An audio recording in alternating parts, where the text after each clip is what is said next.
Bismillahirrahmanirrahim. Assalamualaikum warahmatullahi wabarakatuh. Alhamdulillahirabbil alamin. Alhamdulillahilladzi anzala as-sakinata fi qulubil mu'minin liyazdadu imanan ma'a imanihim. Asyhadu an la ilaha illallah wahdahu la syarikalah wa asyhadu anna Muhammadan abduhu wa rasuluh. Allahumma shalli wa sallim wa barik ala sayyidina Muhammadin wa ala alihi wa sahbihi ajmain. Teman-teman sekalian yang dirahmati Allah Subhanahu wa taala,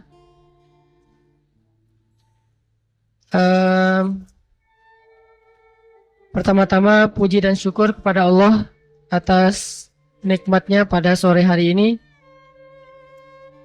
Mudah-mudahan sore ini kita mendapatkan hidangan hikmah atau ilmu dari Allah Subhanahu wa taala yang bisa semakin memperbaiki amal-amal hidup kita. Kedua, salawat dan salam semoga terlimpahkan bagi Nabi besar Muhammad sallallahu alaihi wasallam. Dan semoga kita selalu menjadi umatnya yang setia, belajar dan meneladani Rasulullah Shallallahu Alaihi Wasallam. Sore ini kita ngebahas tentang apa yang kita cari. Ini tentang apa sih sebetulnya? Apa yang kita cari? Teman-teman nyari apa? Udah pasti. Gak usah dijawab ya. Saya udah tahu jawabannya. Nyari ilmu dan jodoh.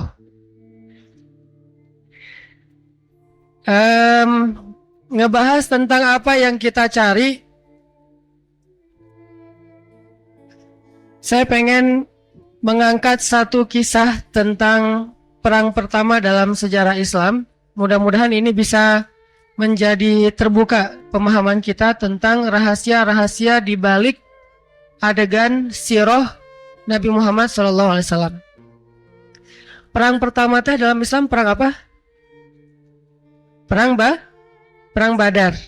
Nah, kisah tentang perang Badar itu dikisahin sama Allah di surat apa? Suratu Badar. Surat Badar. Apa itu surat Badar? Nama lain dari surat Badar itu adalah Suratul Anfal. Surat Al-Anfal. Jadi nama lain dari surat Al-Anfal itu Suratul Badar, surat perang Badar. Karena memang hampir seluruh isi dari surat Al-Anfal itu ngisahin tentang adegan perang Badar. Saya pengen sharing dulu kisahnya. Nanti setelah itu kita coba ambil pelajaran dan apa hubungannya dengan tema apa yang kita cari. Coba teman-teman buka Al-Quran surat Al-Anfal surat 8. Saya akan bacakan dari ayat 5. Surat Al-Anfal surat ke-8 dimulai dari ayat 5.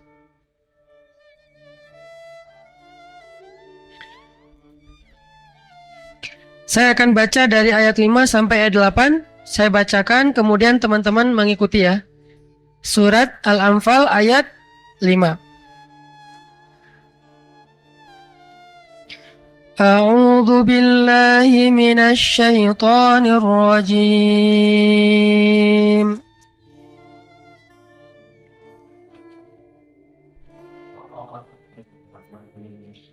Bismillahirrahmanirrahim.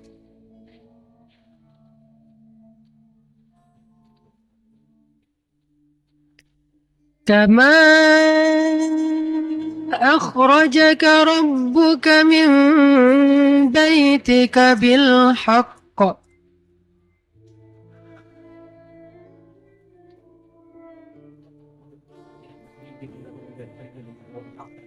wa inna فريقا من المؤمنين لكارهون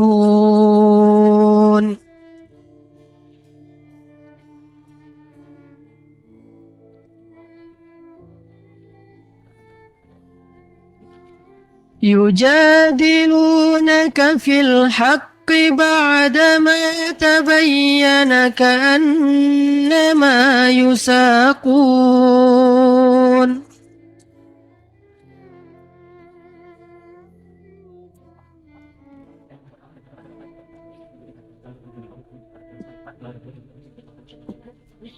كأنما يساقون إلى الموت وهم ينظرون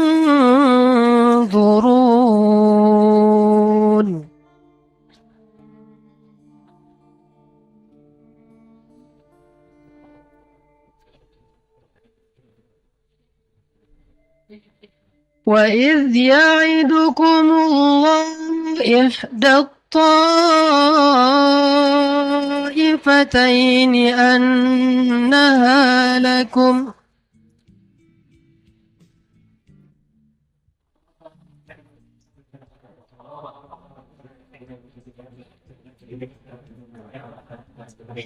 وتودون أن غير ذات الشوكة تكون لكم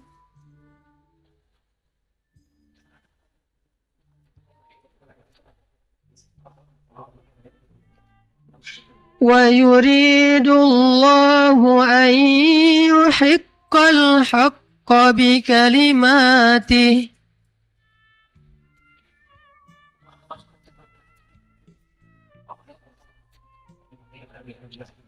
ويقطع دابر الكافرين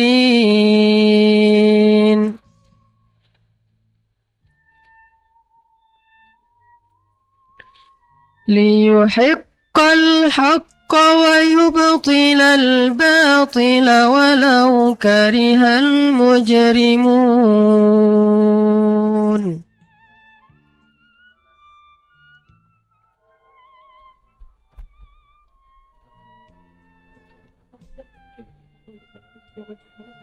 Sadaqallahul Adzim. Teman-teman yang dirahmati Allah Subhanahu wa taala, surat Al-Anfal ini memang banyak mengisahkan tentang perang Badar. Tetapi kalau kita membaca ayat secara berurutan, itu Allah mengisahkan tentang perang Badar di surat Al-Anfal itu. Allah mengisahkan tentang perang Badar di dalam surat Al-Anfal itu nggak berurutan. Jadi ayat pertama justru adegan terakhir dari perang Badar. Karena memang Al-Quran itu bukan buku cerita. Jadi dia tidak fokus dengan alur. Tapi dia fokus dengan nasihat dan pelajaran. Sehingga alurnya acak. Jadi kalau kita pengen faham surat Al-Anfal, caranya gampang. Baca dulu kisah adegan perang Badar. Setelah udah faham perang Badar, baru baca Al-Anfal. Itu insya Allah akan beda banget tuh hasilnya. Ini salah satu tips buat teman-teman yang pengen serius belajar Al-Quran. Ternyata hampir, walaupun tidak semuanya ya, sebagian besar dari ayat Al-Quran itu kan ada asbabun nuzul ya. Apa itu asbabun nuzul? Cerita di balik turunnya ayat. Memang bukan, terjemahannya tuh bukan sebab-sebab turun ayat. Cerita di balik turunnya ayat. Nah, kalau kita pengen paham Al-Quran, cara paling gampang itu baca dulu ceritanya. Baca dulu sirahnya, baca dulu sejarahnya, ulang-ulang fahami, kalau perlu yang detail gitu. Setelah itu baru baca Al-Quran yang berkaitan dengan sirah itu. Insya Allah akan lebih berkesan. Seolah-olah kalau kita baca Al-Quran setelah baca sirah, itu Al-Quran turunnya kita pas lagi hadir. Seolah-olah gitu. Kayak kita baca buku novel atau nonton film yang kita banget. Pernah nggak nonton film yang kita banget? Diputusin. Wah, ini film kayak gua banget nih. Tahu film tenggelamnya kapal Van der Wijk? Yang dia banget siapa? Masa saya doang? Nah itu kan kalau kita nonton film yang kita banget itu kan lebih berasa ya. Daripada film yang kayaknya kayak Star Wars misalnya yang kita nggak banget lah. Lihat bintang juga nggak pernah soalnya udah terlalu terang di kotanya. Gimana dia mau cerita tentang perang bintang segala macam. Tapi kalau nonton film yang baper-baperan kan itu lebih kita banget tuh. Lebih kalian banget. Saya emang enggak. Kayak nonton tenggelamnya kapal Van der Wijk atau nontonnya misalnya ayat-ayat cinta. Ketika cinta bertasbih, apalagi Siti Nurbaya, ada nggak Siti Nurbaya yang teman-teman banget? Udah nggak ada sekarang ya? Atau si Midun? Nggak tahu ya? Kalau nggak tahu berarti masih muda. Kalau yang tahu berarti generasinya sama dengan saya.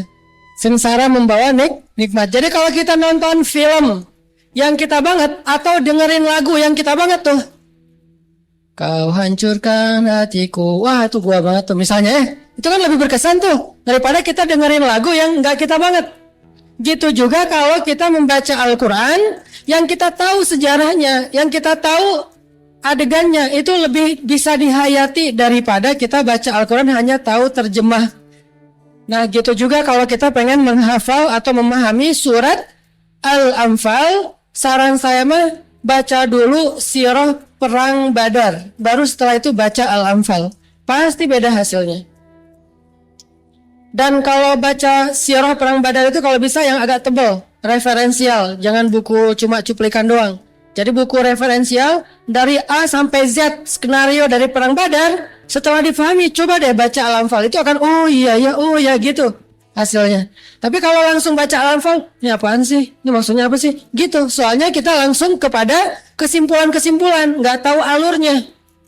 Nah sekarang saya pengen sharing dulu adegan kecil dari perang Badar,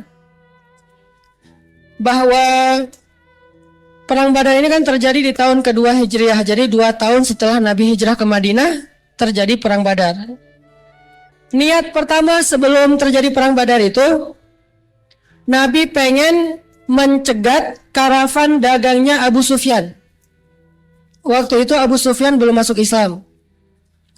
Jadi Abu Sufyan dulu ketika orang-orang Islam hijrah ke Madinah, merampas banyak sekali aset-aset kaum muslimin yang berhijrah. Ada ternak, ada pasar, yaitu barang dagangan segala macam, termasuk kebun-kebun.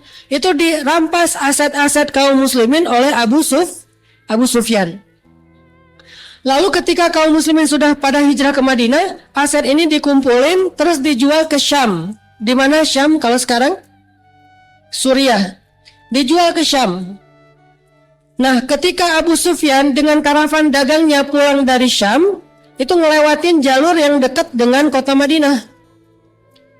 Lalu muncullah inisiatif dan diawali dengan ilham dari Allah bahwa Rasulullah mengumumkan kepada para sahabat, wahai para sahabat muhajirin, siapa yang ingin mengambil balik haknya yang dirampas oleh Abu Sufyan?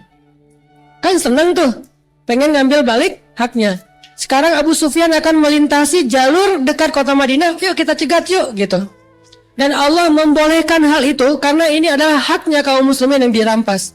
Disebut dengan istilah Al-Anfal, harta rampasan perang. Yuk kita cegat, kata Rasulullah. Akhirnya kaum muslimin dari golongan muhajirin semuanya udah semangat nih. Ya udah kita cegat. Sampainya kapan? Udah pakai mata-mata segala macam, siap-siap mau berangkat mencegat karavan dagang. Yang jumlahnya mungkin ada ribuan ekor onta, kemudian juga ada banyak hasil dagangan-dagangan yang sudah berubah, ada jadi kain sutra segala macam, pokoknya berlimpah aja dengan harta.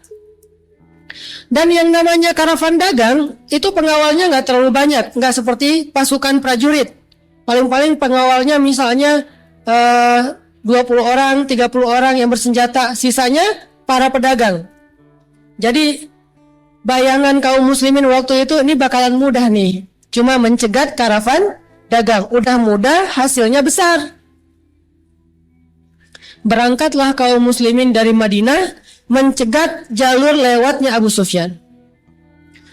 Ternyata rencana kaum muslimin untuk mencegat itu ketahuan sama orang Mekah. Mereka juga punya mata-mata.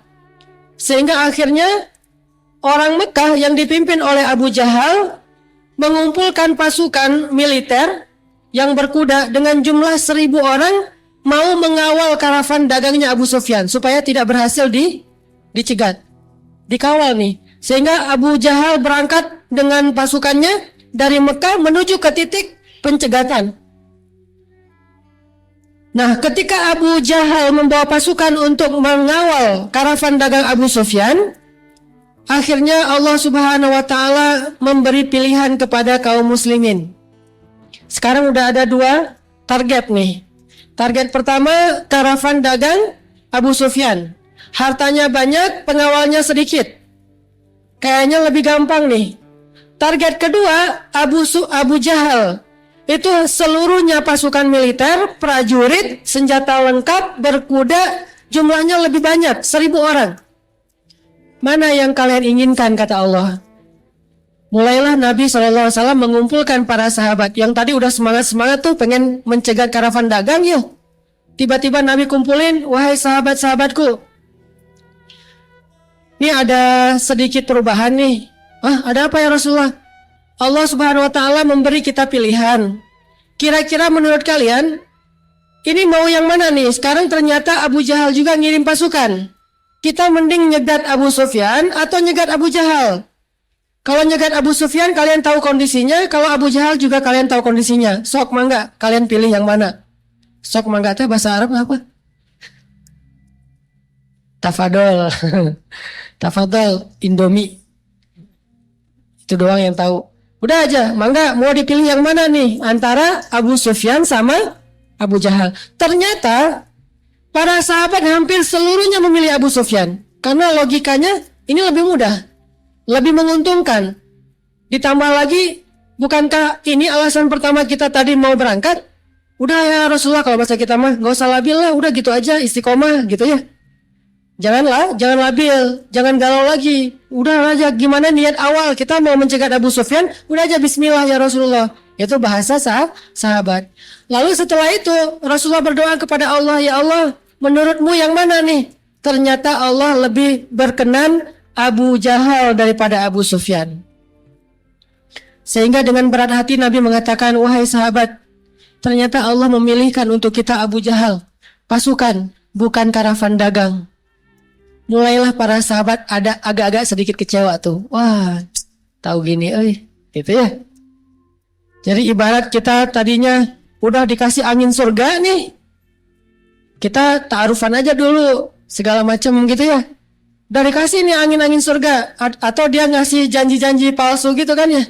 Jadi kayak misalnya, udah nanti kalau udah kerja, kata calon mertua teh. Padahal itu cara nolak yang halus. Udah, kamu kerja apa sekarang? Lagi nyari kerja Pak. Oh ya udah nyari aja dulu, nanti kalau udah dapat kerja datang lagi. Oh gitu Pak. Alhamdulillah, insya Allah siap Pak. 1 minggu datang dia. Wah, saking semangatnya seminggu dapat kerjaan. Apa kerjaannya? Misalnya pas datang kerjanya apa? Alhamdulillah Pak, saya sudah keterima di sebuah toko. Jadi misalnya penjual di pasar baru misalnya ya, atau di mana jualan. Oh gitu, ditolak lagi dikasih dengan angin surga yang lain. Oh ya udah, tabung aja dulu biar untuk lumayan, untuk mahar 10 juta. Oh siap Pak, 10 juta berarti sekitar kurang lebih 10 bulan lah ya, sebulan 1 juta. Nabung tuh. Setelah 10 bulan, pas datang lagi Pak, gimana saya udah ada nih 10 juta. Maaf deh, dia mah udah dilamar orang. Itu kan berat banget ya. Itu lebih baik gitu. Hidup berakhir aja. Bayangin, kecewanya sahabat kurang lebih kayak gitu tuh. Karena mereka berharap dapat modal kerja, mereka berharap dengan mudah mendapatkan lagi hak mereka yang dirampas oleh Abu Sufyan. Tiba-tiba rencananya berubah. Yang tadinya pengen ke sana sekarang belok jadi pengen ke sana. Ngapain juga kita capek-capek melawan pasukan militer, jumlahnya lebih besar, senjatanya lebih lengkap, dan prajuritnya lebih terlatih. Kita jumlahnya lebih kecil, senjatanya pas-pasan, dan bukan militer, sebagian kecil doang yang prajurit, sisanya itu sipil, yang gak terlatih dalam peperangan. Ini gimana nih maksudnya? Ini yang direkam di dalam ayat 6. Yujadilunaka fil haqq. Sampai mereka berdebat kepadamu, wahai Muhammad. Sampai para sahabat juga kayak protes gitu. Kalau di zaman sekarang mungkin bentuknya dalam bentuk demo. Menyampaikan aspirasi. Yujadilunaka fil haqq. Bayangin Nabi juga diprotes. Dalam bahasa yang lebih santun tapi ya. Cuman bahasa ayatnya yujadil. Yujadil itu mendebat, memprotes, mempertanyakan. Dan Nabi digituin gak pernah bilang, oh aduh kalian nih bid'ah sama saya. Kan saya mah Nabi, masa kalian protes? Enggak, Nabi terbuka. Apalagi sampai nuduh-nuduh makar kan ya. Wah kalian makar nih mana? Enggak, sama sekali. Ini Rasulullah SAW. Jadi beliau terbuka. Tapi tetap Allah ngasih pelajaran. Yujadilunaka fil haq. Mereka mendebat kamu, memprotes kamu dalam urusan yang benar. Ba'dama tabayyana. Padahal sudah jelas ini perintah Allah. Ka'annama yusaquna ilal mauti wa hum yanzurun. Seolah-olah mereka lagi digiring kepada kematian dalam keadaan mereka sadar. Ini kebayang gak nih ilustrasinya? Saking protesnya, seolah-olah mereka lagi protes mau disembelih gak mau gitu. Coba. Yusakun itu kayak hewan yang diikat lehernya terus ditarik untuk disembelih, itu namanya yusakun. Jadi kan nama yusakuna ilal mauti wahum yang zurun. Seolah-olah mereka lagi ditarik mau disembelih dan tukang jagalnya kelihatan. Coba gimana kira-kira kondisi sahabat waktu itu? Nggak mau banget tuh. Wah, nggak mau, nggak ada yang mau. Kata Rasulullah, wahai sahabat-sahabat, ayo kita ke arah sana. Duh, gimana nih? Gitu coba. Dan itu terjadi kepada sahabat Ahlu Badar. Wa ma adrakum ahla Badar. Tahu nggak kalian siapa Ahlu Badar? Ahlu Badar itu was-sabiqunal awwalun. Orang-orang yang awal-awal masuk Islam dari golongan sahabat. Ini senior nih. Tapi itu hal yang wajar, manusiawi. Karena tadi udah dijanjiin pengen yang Abu Sufyan. Jadi seolah-olah mereka itu saking beratnya mau dibawa ke Abu Jahal seperti orang yang mau seperti hewan yang mau disembelih karena saking takutnya. Ini menunjukkan bahwa mental sahabat itu dibangun, bukan ujuk-ujuk langsung jadi orang hebat, enggak. Mereka juga manusia. Dan nanti kita bisa ngelihat ini dalam kehidupan kita. Kadang-kadang kehidupan kita menyuruh kita memilih sesuatu yang kita tidak inginkan. Tadinya pengennya sama ustadz gitu ya, ternyata sama murid ustadz. Ustadz juga calon ya. Atau tadinya pengen sama pengusaha, ternyata sama calon pengusaha. Tadinya pengen sama dosen, ternyata sama mahasiswa. Atau dibalik kali ya. Tadinya pengen sama mahasiswa, sama dosen. Tadinya pengennya sama orang Jawa atau orang Sunda, jadinya sama orang Sumatera. Tadinya pengennya sama menikahnya usia sekian, ternyata harus ditunda gara-gara belum selesai kuliah segala macam. Banyak kondisi dalam hidup kita itu kadang-kadang gak seperti yang kita bayangin. Nanti pertanyaannya sederhana, apa yang kita cari? Untuk mertua nanya kayak gitu tuh, Pak, ini ada pertanyaan dari Ustadz. Apa yang Bapak cari? Kalau dia banyak alasan ya udah kita gunakan segala jurus, nolak aja. Udah aja Pak. Maaf, mungkin terakhir sebelum saya pamitan ada satu pesan nih dari Ustadz, Bapak baca aja sendiri. Atau kasih potongan 1 menit main booster untuk calon mertua tuh tentang masalah apa yang kita cari. Apa sih yang dicari? Nyari apa dengan menikahkan putrinya? Nyari apa dengan mau menerima pinangan? Nyari apa dengan meminang? Nyari apa dengan mencari kerjaan? Nyari apa dengan segala aktivitas hidup kita? Kalau kita bisa mentajdidun niyah, memperbaharui niat kita, insya Allah kita nggak akan salah pilih. Nah, sahabat pernah agak keliru di sini nih. Nyari apa mereka dengan berangkat dari Madinah? Nyari harta atau cari ridha Allah? Kalau nyari harta pasti berat. Tapi kalau cari ridha Allah, mau digiring kemana aja yang penting Allah ridha. Ini apa yang kita cari? Sahabat mulai yujadil, mendebat, ya Rasulullah, ya Rasulullah, ya Rasulullah. Terus Nabi memberikan alasan, tapi kan, banyak tapikannya. Seolah-olah kayak mau disembelih aja. Lalu Allah berfirman kayak gini, kemudian Allah mengatakan di ayat ke-7, wa idh ya'idukumullahu ihdat ta'ifatain annaha lakum wa tawadduna anna ghaira dzati syaukati takunu lakum. Ketika Allah memberi kalian pilihan di antara dua kelompok atau dua pasukan, sedangkan kalian menginginkan yang tidak punya senjata lah yang menjadi bagian kalian. Wa yuridullah, sedangkan Allah menginginkan untuk memperlihatkan kebenaran itu menang di atas kebatilan dan menghancurkan orang-orang kafir. Jadi pengennya kita sama pengennya Allah itu nggak selalu harus sama. Dalam kondisi kayak gitu ikutin aja pengennya Allah. Nanti kita lihat hasilnya kalau ngikutin pengennya Allah. Dan nggak kebayang seandainya sahabat waktu itu keras kepala, nggak kebayang apa hasil dari perang Badar. Mungkin kita nggak mengenal kisah-kisah menakjubkan dari perang Badar. Kalau seandainya mereka kekeh dengan pengennya mereka. Itu yang jadi realitas dalam hidup. Akhirnya setelah turun ayat ini, barulah sahabat nggak bisa berkutik. Ini mah udah perintah Allah. Jadi Nabi kalau udah nasihatin nggak berhasil, udah aja Allah berfirman, udah kan selesai kan? Nah gitu juga tuh, nggak berhasil semua jurus Pak. Ini ada hadis nih dari Rasulullah. Tuh, apa kata Rasulullah? Kalau datang laki-laki yang baik akhlaknya untuk melamar putri kalian, maka nikahkanlah mereka. Oh gitu hadisnya? Riwayat siapa itu? Wah Pak, jangan tanya riwayat lah, pokoknya sahih aja lah Pak. Gitu ya, pakai dalil, tapi jangan ujuk-ujuk dalil. Tadi kirain mau ceramah, lo mau nyeramahin gua. Terakhir aja, pertama ini dulu TikTok dulu, bahasa yang sederhana segala macam, janji-janji. Ternyata Rasulullah udah nasihatin sahabat, nggak bisa. Akhirnya bacainlah firman Allah. Allah berfirman gini. Ini awal dari adegan perang Badar, ayat 5 sampai 8. Akhirnya baru mereka mengatakan, oh kalau ini adalah keputusan Allah, sami'na wa ata'na. Udah turun ayat nih, sami'na wa ata'na. Ikut, walaupun hatinya sebetulnya berat. Jalaninlah pilihan kedua, menghadang pasukan Abu Jahal yang lebih kuat daripada karavan dagang Abu Sufyan. Nah Abu Sufyan, karena kaum muslimin belok, akhirnya dia juga ngambil jalur lain dan selamat sampai ke Mekah. Sekarang tinggal berhadap-hadapan kaum muslimin dengan pasukan kafir Abu Jahal. Ketika udah bikin kayak kemah gitu, camp sebelum besoknya akan terjadi peperangan, malam itu Rasulullah SAW nggak bisa tidur. Coba teman-teman lihat ayat 9. Il tastaghithuna rabbakum. Ketika malam itu kamu beristighosah kepada Tuhanmu.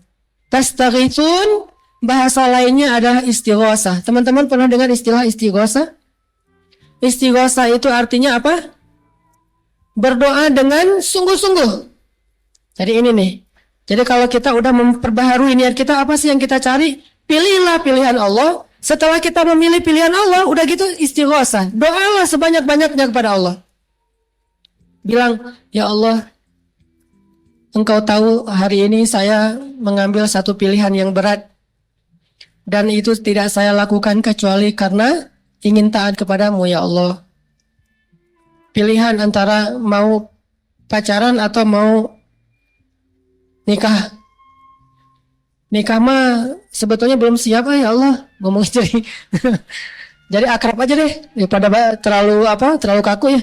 Allah, saya mah kurang siap sebetulnya mau nikah. Tapi gimana kumaha tuh ya? Yang pacaran nggak boleh. Ya udah nikah aja deh ya Allah. Saya mah ngikutin gimana maunya Allah aja. Kumaha Allah ya. Nah, Allah suruh nikah, ya saya nikah. Insya Allah besok saya mau datang ke rumahnya ya Allah. Tetapi kan yang membolak-balikan hati Engkau ya Allah. Doa tuh istighosah malam sebelum datang. Jadi malam tuh gak usah tidur. Besok aja tidur pas ditolak. Gak usah bangun-bangun lagi maksudnya. Jadi kalau malam itu jangan tidur. Kayak Nabi istighosah istastaghithuna rabbakum.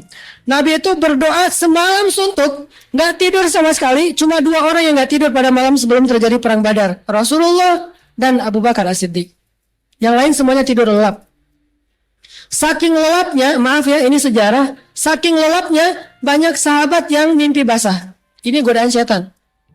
Jadi setan juga terlibat dalam perang Badar, bukan cuma malaikat. Jadi orang kafir ditolong setan, orang mukmin ditolong malaikat. Nah, cara setan yang gembosin semangat kaum muslimin apa? Dia datang ke dalam mimpi kaum muslimin, membuat kaum muslimin harus mandi janabah. Mimpi basah.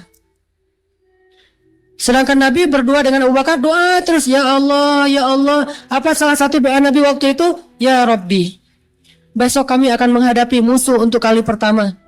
Jika besok kaum muslimin binasa, maka aku khawatir tidak akan ada lagi orang yang menyebut namamu di muka bumi ini, ya Allah. Maka tolonglah hamba-hambamu ini, ya Allah. Terus, please ya Allah, please banyak. Sampai pagi, please.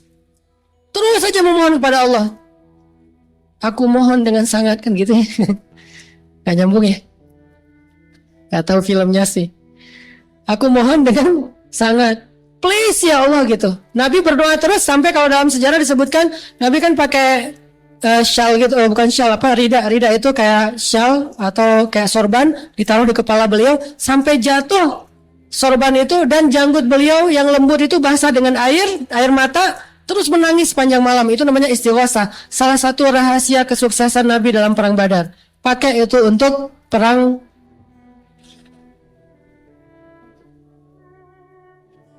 Susah ngebahasainnya, gitu aja. Pakai tuh istighosah. Pertama pilih dulu pilihan Allah. Pilihan Allah yang mana? Yang paling soleha. Pilihan Allah yang mana? Niatin karena Allah, bukan karena yang lain-lain. Terserah Allah mau kayak gimana, pokoknya Allah yang senangnya Allah yang kayak gimana nih, yang kayak gini udah ambil aja. Begitu juga yang akhwatnya, yang cewek, yang perempuan.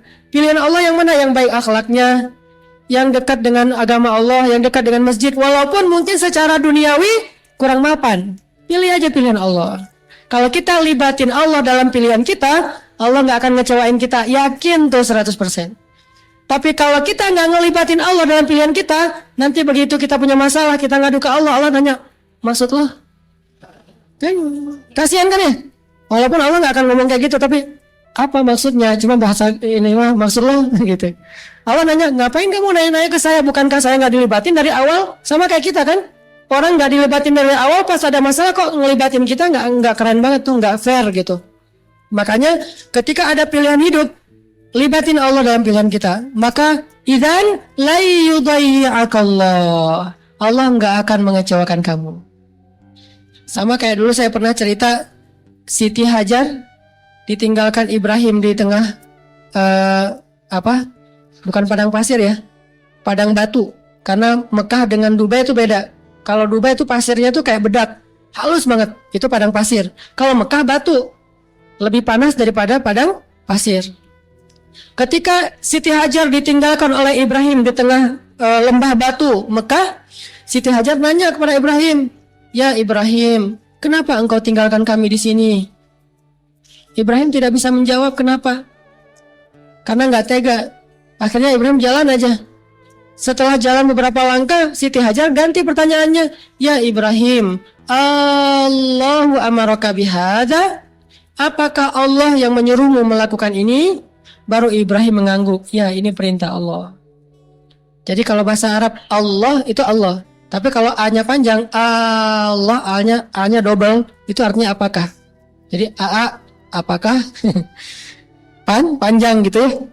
Allahu amaraka bihadza, apakah Allah yang menyuruhmu melakukan ini ya Ibrahim? Ibrahim mengangguk, ya, artinya benar Allah yang nyuruh. Apa kata-kata Siti Hajar? Kalau gitu berangkatlah wahai suamiku, kalau ini perintah Allah, la yudayyi'anallahu idzan. Allah enggak akan ngecewain kami. Tenang kan? Allah enggak akan ngecewain kami. Berangkatlah Ibrahim. Siti Hajar memeluk putranya, dan ternyata singkat cerita terjadi adegan keluarnya sumur Zam-Zam. Jadi kalau kita libatin Allah dari awal, itu gampang urusan kita. Masalahnya kita nggak mau ngelibatin Allah kecuali kalau udah mentok. Itu masalahnya. Kalau udah mentok baru ya Allah, ya Allah. Allah juga ngasih waktu. Kenapa ngasih waktu? Karena Allah ingin ngasih kita pelajaran supaya kita lain kali bisa lebih bijak untuk melibatkan Allah. Coba libatin Allah itu jangan pas mentok doang. Walaupun tetap kemana lagi kan kalau nggak Allah ya. Mentok-mentok juga, walaupun dari awal kita nggak ngelibatin Allah, mentok-mentok juga kemana lagi tempat kita berlari kalau bukan kepada Allah. Ilaika anabna wa ilaikal masir, kepadamu ya Allah kami kembali. Cuman lebih kerennya lagi itu bukan pas mentok ngelibatin Allah. Dari awal kita memilih jalan, udah libatin Allah. Allah yang mana nih? Tanya dulu sama Allah. Terus tahu jawabannya gimana Ustadz? Baca firmannya. Nggak ngerti Ustadz? Baca hadisnya. Nggak ngerti juga Ustadz? Istisyarah, istifta, minta pendapat para ulama yang mengerti ayat Allah dan hadis Rasulullah. Itulah gunanya istifta, meminta fatwa, istisyarah, meminta nasihat. Ustadz, ini gimana nih, ada dua pilihan, yang satu begini, yang satu begini. Kayak dulu zaman Nabi, cewek yang dilamar dua cowok tuh minta pendapat Nabi. Datang nih seorang cewek ke Nabi Rasulullah SAW, bilang, ya Rasulullah, nih saya agak-agak dilematis. Kenapa? Ada dua cowok ngelamar saya. Gitu tuh teh. Datang ke Ustadz, tanya, Ustadz, saya ada dua cowok yang ngelamar, yang satu fulan, yang satu fulan. Kata Nabi, ya amat Allah, kalau yang cowok pertama itu saya kenal, dia itu malas kerja.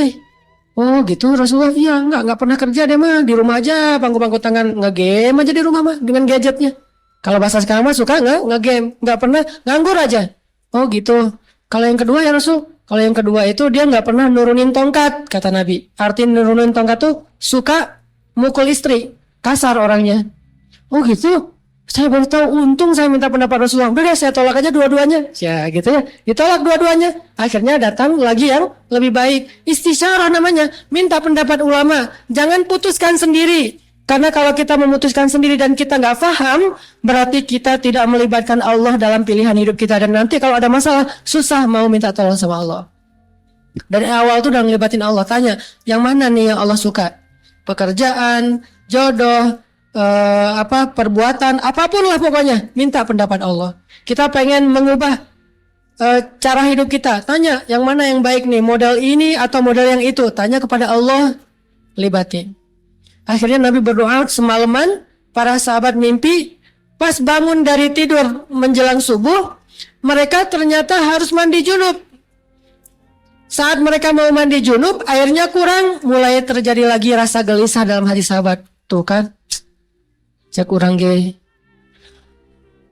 dari awal harusnya gitu kan ya, mulai muncul desas itu lagi. Aduh gimana ini tuh, masa kita mau berperang dalam keadaan kotor kayak gini, dalam keadaan bersih aja belum tentu menang, apalagi kotor nih, ini bahaya banget nih. Mulai muncul waswasa, yuwaswisu fi sudurin nas.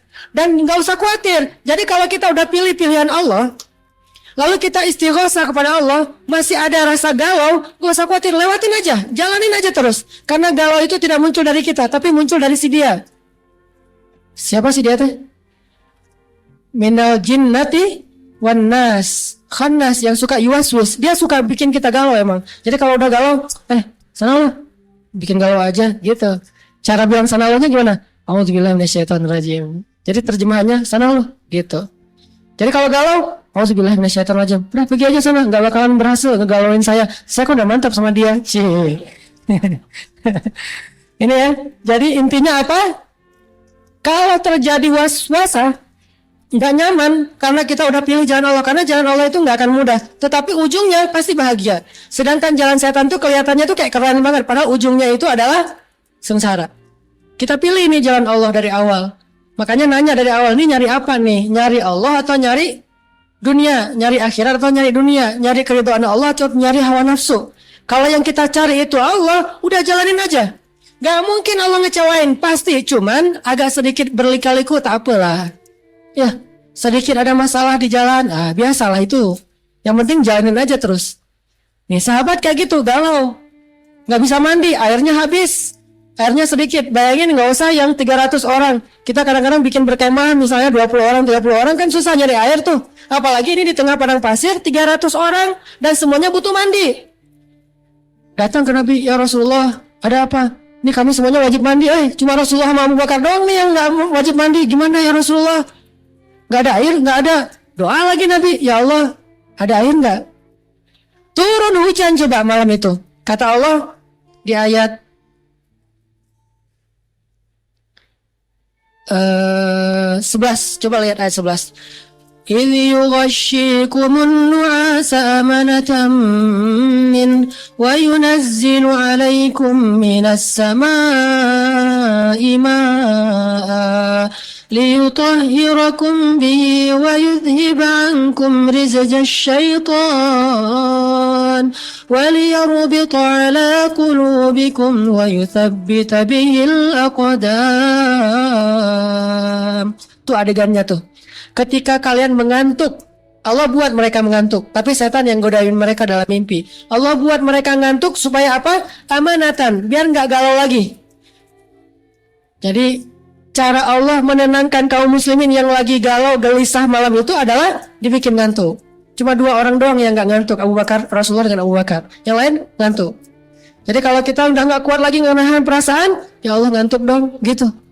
Karena ngantuk itu rahmatan wa amanatan. Rahmat dari Allah dan ketenangan. Jadi alhamdulillah kita bisa tidur. Kalau nggak bisa tidur juga, dengarkan bacaan ayat-ayat Al-Quran sehingga dia menjadi tenang, sakinah. Kan orang kalau dengar baca Al-Quran jangan langsung sakinah ya. Sebenarnya sakinah mah bukan cuma nikah sih. Sakinah, mawaddah, warahmah. Dengerin Al-Quran juga bisa sakinah. Bayangin orang kalau dengar khutbah, dengar ngaji langsung sakinah. Kalau teman-teman lihat di dalam majelis ta'lim ada yang tidur, jangan diganggu, dia lagi dapat sakinah. Tenang, masih. Kenapa pas sudah bubar, paling bubar dia bangun? Karena udah nggak ada lagi sakinahnya. Sakinah itu hanya ada di dalam majelis ilmu. Biarin dia tidur lagi dapat sakinah. Ada teman kita di sebelah gini aja, sampai kadang-kadang keluar suara-suara gitu ya. Waduh, sakinah banget ya, masya Allah gitu. Dan kemungkinan lain, kenapa dia dapat sakinah? Karena Allah ingin menenangkan dia, kergalau. Jadi karena dia lagi galau, Allah bikin dia sakinah. Kaum muslimin lagi galau, galaunya bukan masalah apa-apa, masalah besok gimana nih perangnya. Kita belum punya pengalaman, nggak pakai strategi yang matang. Akhirnya Allah buat mereka nuas, ngantuk, tidur semuanya kecuali 2 orang. Ternyata pas mereka nggak bisa mandi, Allah katakan, wa yunazzilu alaikum minas samaa'i ma'a. Allah turunkan untuk kalian dari langit air, sehingga para sahabat semuanya waktu subuh itu mandi air hujan. Bertakbir Allahu Akbar, Allahu Akbar. Ternyata Allah ngasih harapan dengan menurunkan hujan, berarti Allah udah terlibat nih dalam perang Badar. Sejak saat itu Allah sudah terlibat, terbukti tuh. Begitu mereka pengen mandi, turun hujan. Udah selesai mandi, selesai sholat subuh, maka kemudian kaum muslimin bersiap-siap mau perang Badar. Mereka sudah berdiri berhadap-hadapan, terjadilah duel awalnya. Duel antara Ali bin Abi Thalib, ada Hamzah dan segala macam melawan pasukan musuh. Dan memang waktu itu gladiatornya emang Ali sih. Dia lagi jadi Achilles gitu, lagi jadi gladiator gitu. Dan kalau bahasa di Al-Anfal mah ayat 12 coba. Ayat 12 terakhir. Wadribu minhum kullabanan fadribu fawqal a'naq. Sampai Allah ngajarin kaum muslimin cara nebas. Saking gak pengalaman berperang, sampai Allah ngajarin caranya. Kalau kalian mau menebas musuh, sekali tebas dan mati, tebas bagian ininya. Soalnya musuh pakai baju besi, cuma bagian ini yang bagian kelemahan mereka. Sampai diajarin coba di Al-Quran. Fatribu fawqal a'naq. Pukullah bagian leher mereka, sehingga ketika kaum muslimin berperang, mereka ngincarnya leher. Soalnya kalau ngincar yang lain, semuanya baju besi. Kaum muslimin gak pakai apa-apa, benar-benar straight banget lah gitu. Jadi benar-benar gaya street. Wah, gua mah street kan nggak pakai pengaman ya, main skate. Kalau street mah masa pakai gini-ginian segala macam, pakai helm gitu kan ya, nggak street kan ya. Itu mah anak klub. Kalau yang anak street mah kalau bisa nggak pakai baju. Jadi makin luka tuh di foto postingin lukanya, wah street gitu, red kan ya. Nah sahabat mah street banget perangnya tuh, nggak pakai pengaman, langsung aja. Nah musuh pakai pengaman, musuhnya anak klub. Sahabat mah anak street. Jadi beda nih, anak klub mah atlet, anak street mah acak-acakan, pokoknya seru aja.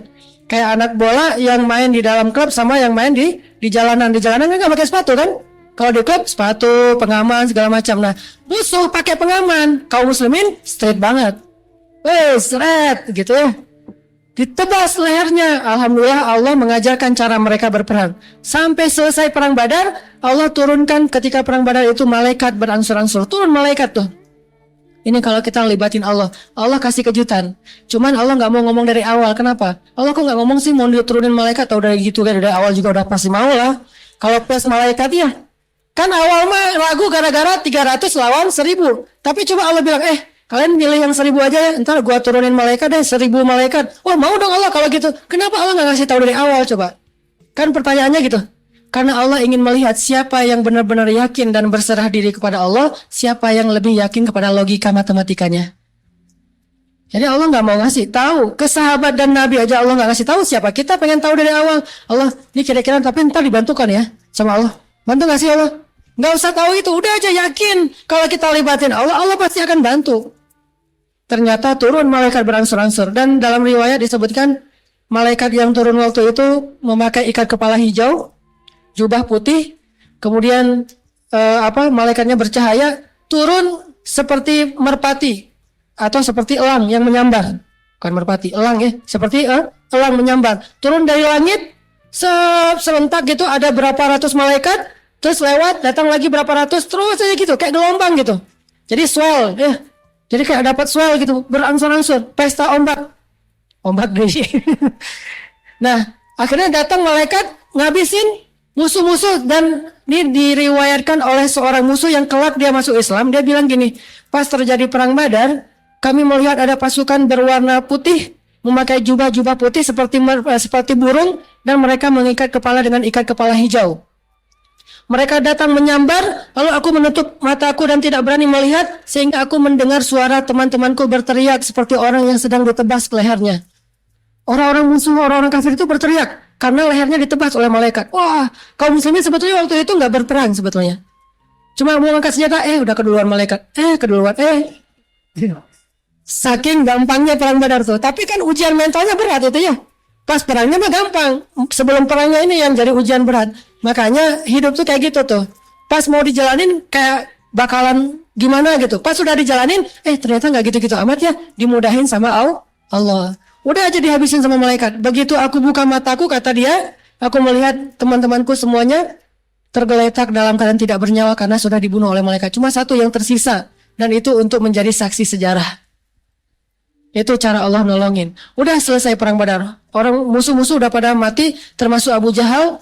Setelah selesai musuh pada mundur, yang masih hidup, ada yang ditawan, banyak yang mati. Kemudian terjadilah adegan di ayat 1 surat Al-Anfal. Ngumpulin harta ghanimah. Ada yang dapat, kan orang kafir mah dulu kalau mau berperang tuh bawa serta dewa ya, dewa perang. Jadi dewa perang itu dibawa sama mereka. Pas mereka kalah, mereka lari, dewanya ketinggalan. Nah, dewanya ini terbuat dari emas atau perak biasanya nih. Nah, dewanya pas orang pada lari, dia ketinggalan, nggak bisa lari. Kok saya ditinggal? Kata dewanya teh. Jadi dewanya ketinggalan. Nah, dewa ini termasuk salah satu ghanimah. Kan lumayan, emas sebesar seukuran patung gitu. Kalau dipecah-pecahin kan jadi cincin. Cincinnya bagus banget. Dari mana nih? Dewa perang. Jadi maharnya dewa perang. Ditinggalin tuh dewa-dewanya tuh. Diambil sama kaum muslimin. Mau dileburin lagi terus jadi perhiasan. Ada yang dapat onta, ada yang dapat kuda, ada yang dapat dewa, ada yang dapat pedang.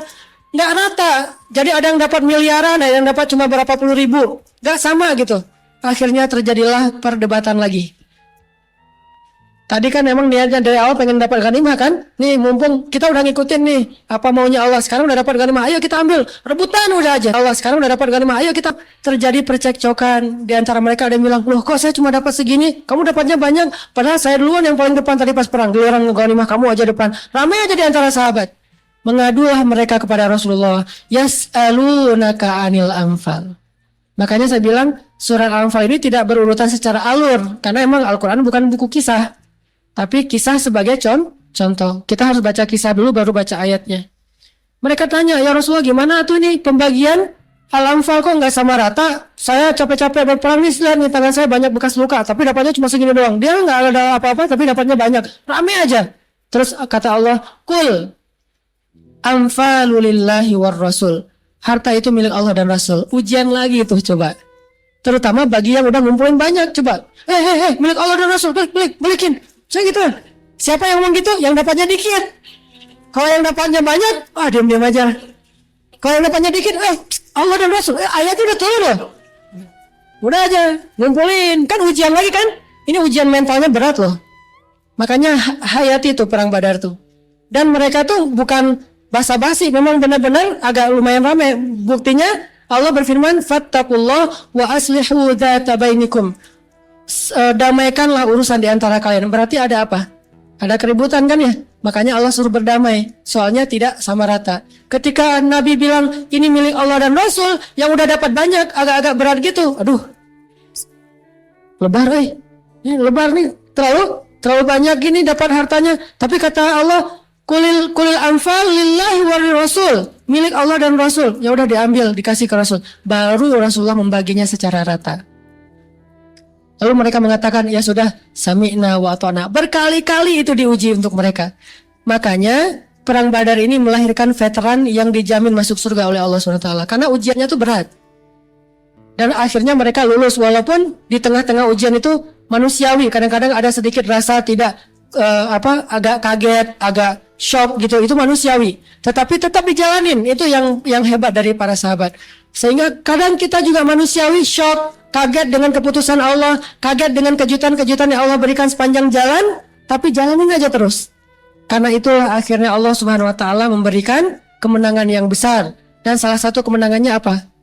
Kata Rasul, wahai ahli Badar, lakukanlah apa yang kalian suka, Allah sudah memaafkan dosa-dosa kalian yang lalu dan yang akan datang. Itu tuh keren banget tuh. Itulah kemenangannya. Lakukan apa yang kalian suka, Allah maafin kesalahan kalian yang lalu dan yang akan datang. Udah dimaafin semuanya. Sehingga kelak kalau ada ahli Badar yang melakukan kesalahan fatal, tetap dimaafin. Salah satunya ada seorang ahli Badar nanti pas Fathu Makkah membocorkan rahasia peperangan Nabi, dan itu hukumannya harusnya hukuman mati. Dia bawa surat, dititipin lewat seorang cewek, ceweknya diutus ke Mekah ngebocorin Rasulullah akan melakukan Fathu Makkah. Tapi Nabi kan dapat wahyu. Jadi Nabi dikasih tahu sama Allah, ya Muhammad, tuh ada cewek bawa surat kamu untuk membocorkan rahasia kamu. Nabi ngutus Ali nyari si ceweknya, ketemu di jalan, Bu, apa? Ibu bawa berita apa rahasia Rasulullah ya? Enggak kok, enggak, dia nggak mengaku. Kata Ali, demi Allah Rasulullah tidak mungkin berdusta. Kalau ibu tidak mengaku, saya geledah nih. Karena perempuan itu masih punya kehormatan, malu digeledah. Akhirnya dia keluarkan secari kertas, dari balik rambutnya dia katakan, ini titipan dari seseorang. Dibawa ke Madinah. Di Madinah orang yang menulis surat itu di sidang. Ternyata dia veteran perang Badar. Bayangin, veteran perang Badar pernah melakukan itu. Pas di sidang di depan Nabi, orangnya udah didatangkan. Wah, apalagi yang dilakukan Umar? Umar kan langsung ngeluarin, ya Rasulullah, izinkan saya tebas nih leher orang ini sekarang juga. Innahu qad nafaq. Dia sudah munafik ya Rasulullah. Kata Rasulullah, tenang Umar, kalem, slow, Wallace. Ya. Ini mah kita tanya dulu atuh Umar. Ya udah, gini aja Umar teh. Jawara Mekah kan ya? Jawara Mekah dilawan. Nih lihat nih. Ini jawara Mekah. Macam-macam lah sama Rasulullah. Nih rasain nih. Gitu kan?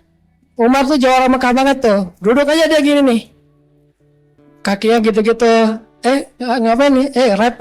Kirain ngerapin. Terus ditanya sama Rasulullah, kenapa kamu kayak gini? Kan Rasulullah orangnya tuh bijaksana banget, santun. Nanya dulu sebelum memberikan keputusan. Kenapa kamu lakukan ini? Baru dia ngaku, ya Rasulullah, semua sahabat itu punya keluarga di Mekah. Saya khawatir kalau kita kalah perang di Mekah, mereka akan dilindungi oleh keluarganya. Dah saya mah nggak punya keluarga di Mekah, siapa yang akan lindungi saya tuh? Terus makanya saya kasih jasa saya kepada orang Mekah dengan membocorkan rahasia ini. Siapa tahu kalau kita kalah perang, saya mah dilindungi sama orang Mekah. Gitu-gitu amat pemikirannya sahabat ini teh. Padahal itu veteran Badar loh. Oh gitu. Kamu nggak percaya Allah Maha memenangkan agamanya? Percaya Rasulullah, namanya manusia Rasul. Ya udah deh. Kata Rasulullah, ya udah jangan diulangi lagi ya. Ya Rasulullah siap, maafin ya Rasulullah, cium tangan Rasulullah, sungkem gitu. Kata Umar, Rasulullah, nih gimana nih? Kata Rasulullah, ya Umar, dia itu veteran Badar. Tapi dia udah munafik ya Rasulullah. Tapi dia veteran Badar. Emang kenapa veteran Badar? Kan Allah udah berjanji akan memaafkan kesalahan mereka kapanpun juga. Oh, udahlah. Siap. Tuh, kemenangan perang Badar, coba bayangin. Kalau kita ngelibatin Allah dari awal, semuanya gampang. Bukankah semua hukum di dunia dan di akhirat ini milik Allah? Suka-suka Allah. Makanya libatkanlah Allah. Tanya lagi dalam diri kita, apa yang kita cari? Allah atau makhluk? Kalau kita melibatkan makhluk, dia kadang-kadang berlepas tangan dari kita. Tapi kalau kita ngelibatin Allah, kita cari Allah, kita niatinnya karena Allah, insya Allah la yudayyi'akallahu idzan. Allah gak akan ngecewain kita. Itu teman-teman, hubungan antara tema kita dengan perang Badar di dalam surat Al-Anfal. Kalau mau lebih lengkap lagi nanti silahkan baca kisah Perang Badar. Lalu setelah itu baca surat Al-Anfal, bakalan ketemu lebih banyak lagi adegan-adegan yang luar biasa. Inilah namanya fiqhus sirah namanya, memahami sirah sehingga menjadi jalan untuk memahami Al-Quran. Mudah-mudahan ini menyemangati kita untuk melamar, untuk mengamalkan, menyemangati kita buat untuk bisa lebih baik dalam pilihan-pilihan hidup. Barakallahu li wa lakum. Assalamualaikum warahmatullahi wabarakatuh.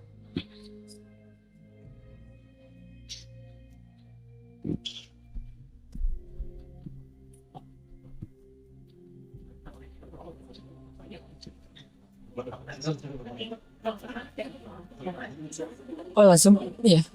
Kita tutup dengan sama-sama berdoa. Dan ini waktu antara asar dengan maghrib di hari Jumat itu waktu yang paling diijabah doa.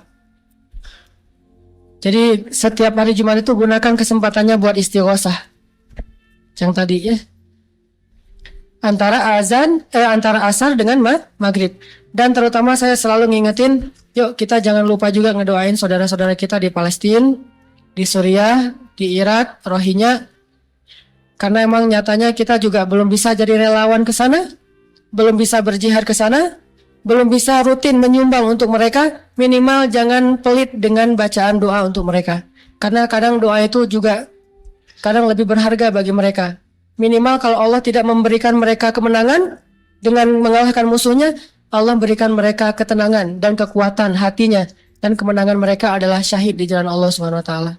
Mudah-mudahan kita bisa benar-benar bisa membantu kaum muslimin di seluruh dunia sehingga tidak ada lagi cerita kezaliman seperti di Suriah yang setiap hari sampai hari ini juga masih ada berita terupdate walaupun tidak diliput oleh media kita, bagaimana banyak anak kecil yang dibom sehingga putus kakinya tapi masih merangkak-rangkak cari ambulans ya, jalan sendiri, kakinya dua-duanya udah putus tapi dia merangkak mencari ambulan untuk dapat penanganan. Itu terjadi di Suriah. Jadi kalau kata Nabi, malhamah kubro, di akhir zaman itu akan terjadi perang namanya perang malhamah kubro. Malhamah itu dari kata lahmun. Lahmun itu artinya daging, tumpah daging, bukan tumpah darah. Dulu saya nggak ngerti apa arti tumpah daging, baru sekarang saya ngerti daging itu berserakan di mana-mana.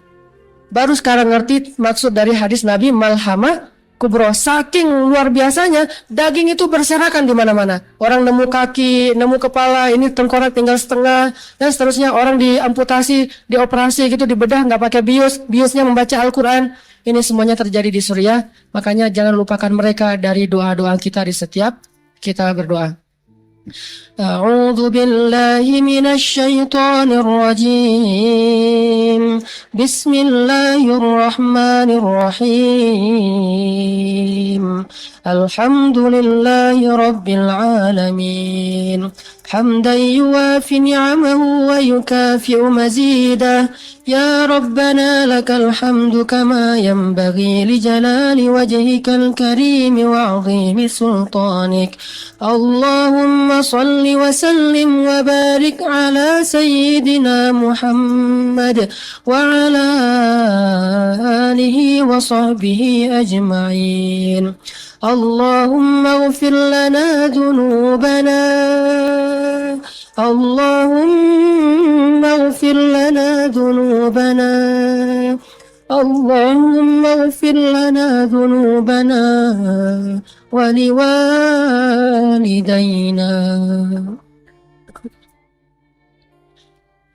اللهم اغفر لنا ذنوبنا ولوالدينا ولوالدينا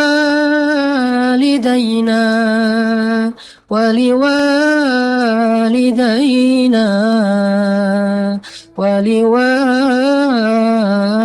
ولوالدينا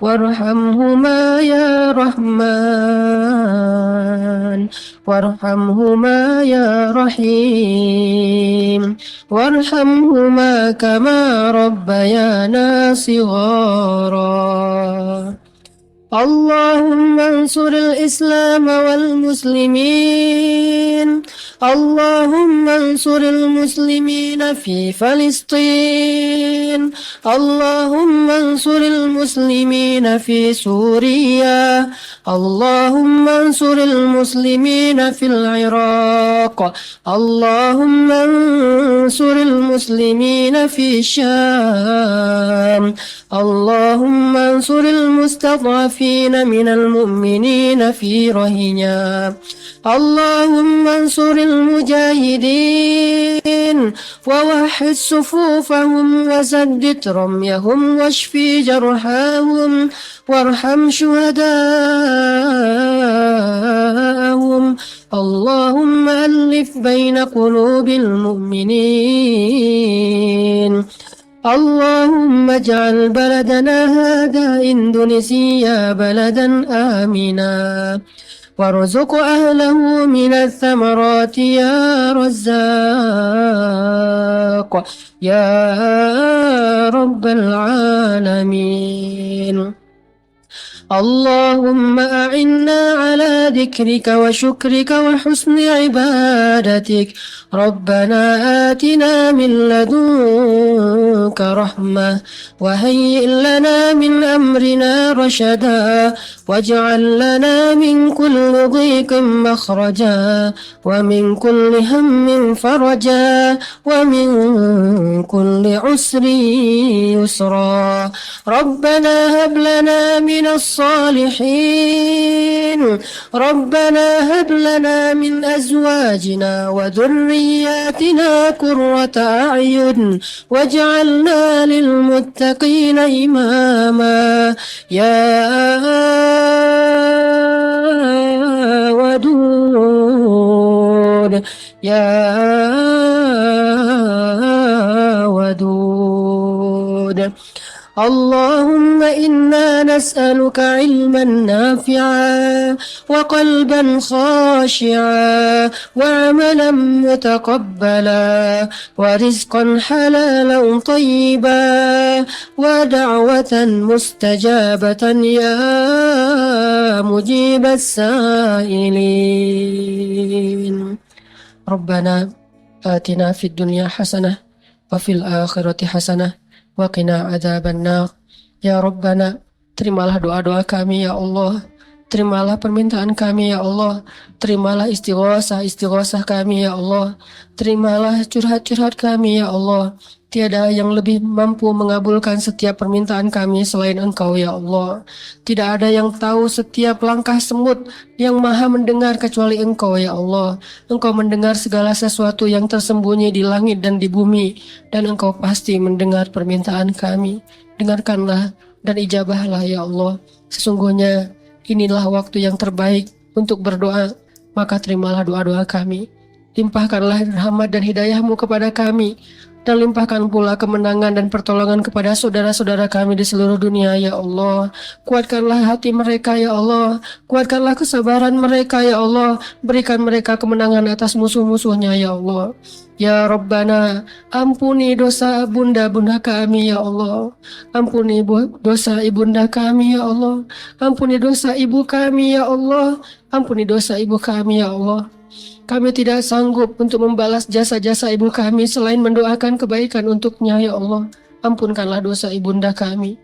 Ampunkanlah dosa ayahanda kami ya Allah. Jadikanlah keduanya sebagai ahli surga-Mu ya Allah. Pertemukanlah kami dengan ayahanda dan ibunda kami di dalam surga-Mu ya Allah. Ya Rabbana, di dalam genggaman-Mu lah hati-hati hamba-Mu ya Allah. Maka bimbinglah hati kami. Genggamlah hati kami, arahkanlah dan condongkanlah hati kami kepada iman dan hidayah. Jauhkanlah hati kami dari kesesatan dan kekufuran ya Allah. Ya Rabbana, beri kami ilmu yang bisa kami amalkan. Beri kami rezeki yang bisa kami mendapatkan keberkahan di dalamnya. Beri kami hidayah yang dengannya kami bisa mendekatkan diri kepadamu ya Allah. Anugerahkanlah untuk kami hati yang khusyuk. Lisan yang senantiasa basah dengan berzikir kepadamu, dan mata yang selalu mampu menitikan air mata karena takut akan azab-Mu ya Allah. Rabbana, beri kami kebaikan di dunia, dan beri kami kebaikan di akhirat. Jauhkanlah kami dari azab api neraka. Subhanakallahumma wa bihamdika, asyhadu an la ilaha illa anta astaghfiruka wa atubu ilaik. Assalamualaikum warahmatullahi wabarakatuh.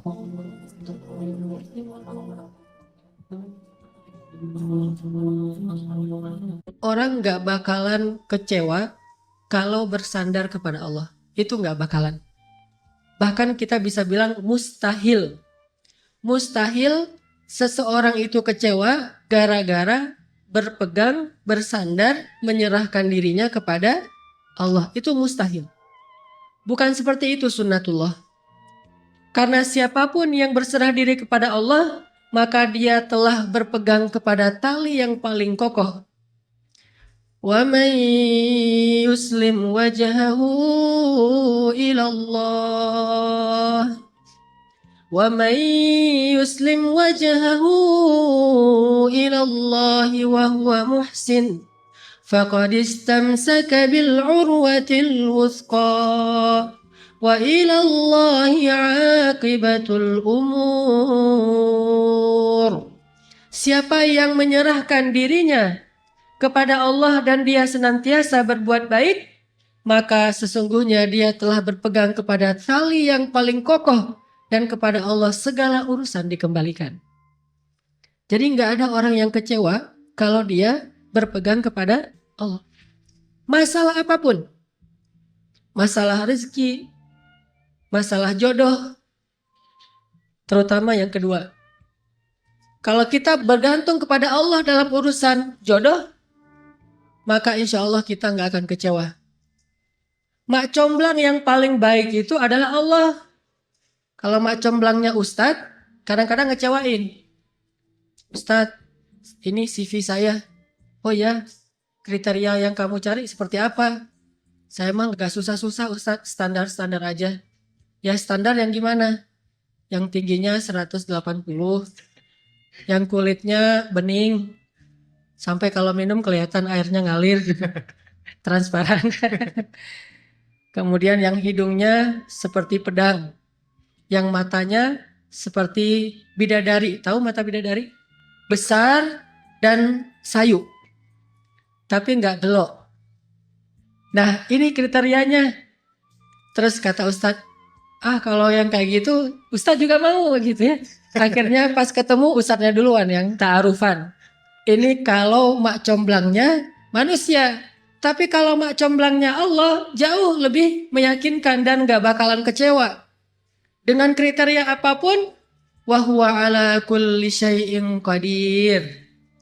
Dan kalau Allah menjanjikan yang baik akan ketemu dengan baik, pasti innahu la yukhliful mi'ad.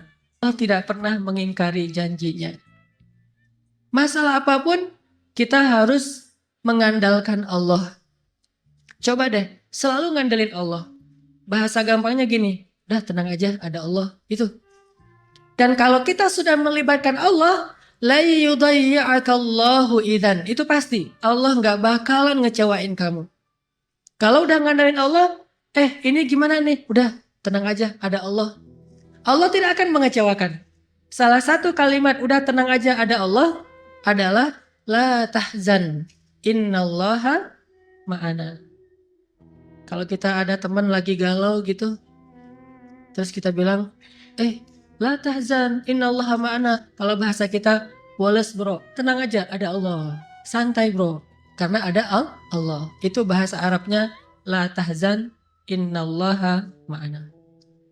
Andalin Allah dalam masalah kita. Ada masalah apapun, serahin aja sama Allah. Bismillah, la haula wala quwata illa billah. Bahkan kadang-kadang hanya dengan berzikir la haula wala quwata illa billah, Allah kasih keajaiban yang luar biasa. Karena setelah seseorang bersandar kepada Allah, la yudayya'anallahu idzan. Pasti Allah enggak akan ngecewain. Pasti Allah enggak akan ngecewain.